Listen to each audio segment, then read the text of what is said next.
Annie McCarrick was a 26-year-old American woman who was living in Dublin when she disappeared in strange circumstances on 26 March 1993.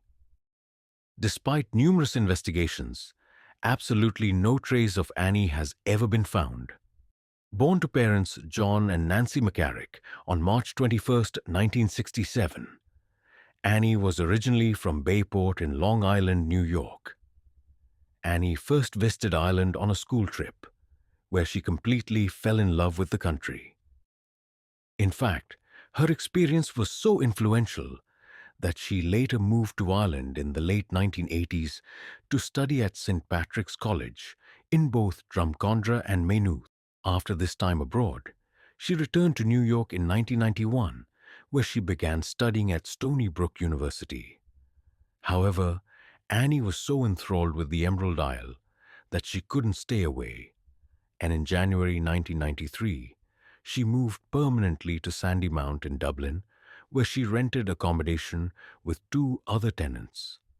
The morning of Friday 26 March 1993 started normally. Annie called her friend Anne O'Dwyer to see if she would like to go hiking with her in the Dublin and Wicklow Mountains later that day. Unfortunately, Anne had recently injured her foot and was unable to accompany Annie that day. Annie's housemates had returned to their respective homes in the countryside for the weekend at this point, and so she was in the apartment alone. It's believed that she knitted until around 9 a.m., as an account from one of her housemates stated that Annie was sitting upright in her bed knitting earlier that morning.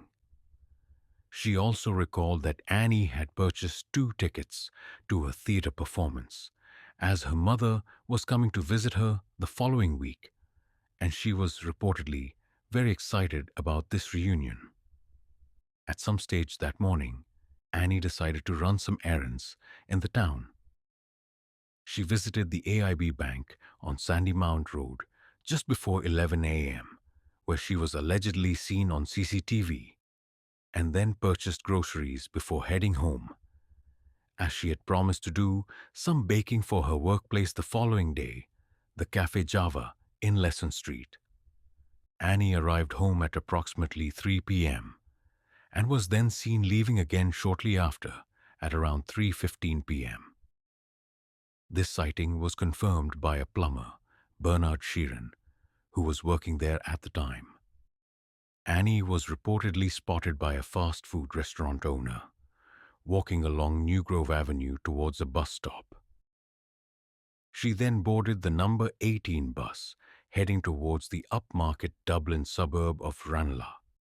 Here, she would board the number 44 bus that would bring her to the picturesque village of Enniskerry in the Dublin and Wicklow Mountains.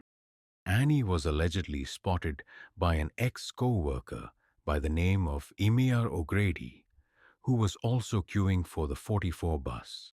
Emir would later tell Garda that she had called out to say hello to Annie, but that she was ignored, while the woman she believed to be Annie would ascend the stairs to sit in the upper area of the bus and disappear from view.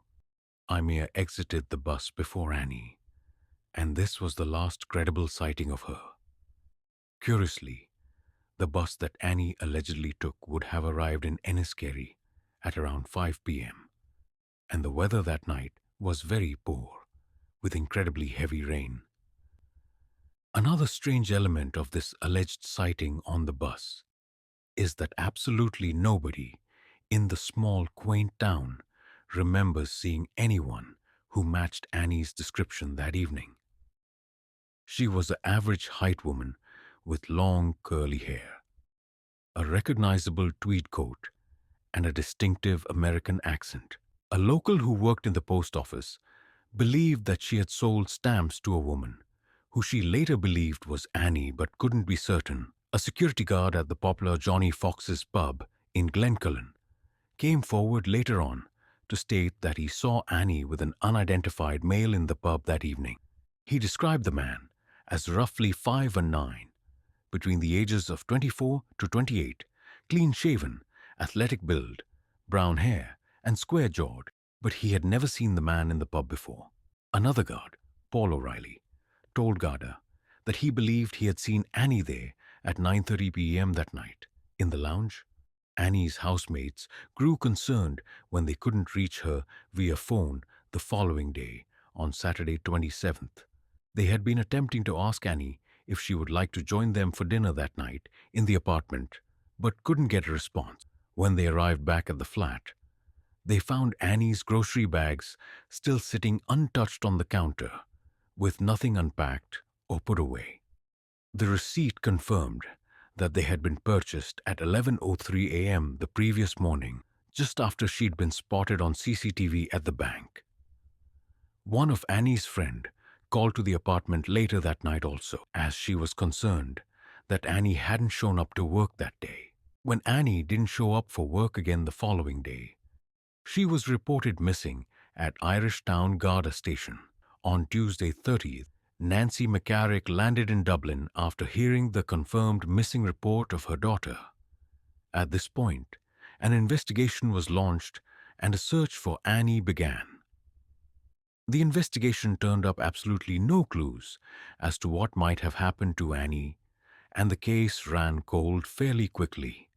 Interestingly, her friends and family had reportedly sent several faxes to the Garda in the lead-up to her disappearance, explaining that she was allegedly having quite a bit of difficulty with a male that she knew, and that this individual had reportedly struck her several times while in an intoxicated state. To their dismay, they never received any response from the detectives investigating the case, but it was later revealed in 2023 by former Garda detective Tom Rook that the task force assigned to Annie's case had never received any fax messages. With no leads and no evidence, the case ran cold very quickly. In 2021, almost 30 years after Annie vanished, a woman contacted Garda with screenshots of messages from a social media platform. In the messages, a man claimed that he had discovered a brown leather handbag behind the popular Keely's pub in Donnybrook back in 1993. When he looked inside the bag in an effort to identify the owner, he discovered ID and bank cards belonging to Annie. He then claimed he handed the bag into a Garda station in South Dublin, but no records exist of any bag ever being handed in. On March 26, 2023, on the 30th anniversary of her disappearance, the Garda announced that they were upgrading the case from missing person to a murder inquiry following a review of the case and the receiving of new information. They elaborated that they're now following a new line of investigation with the theory that Annie never actually left Sandymount that day and was murdered by someone known to her in the area.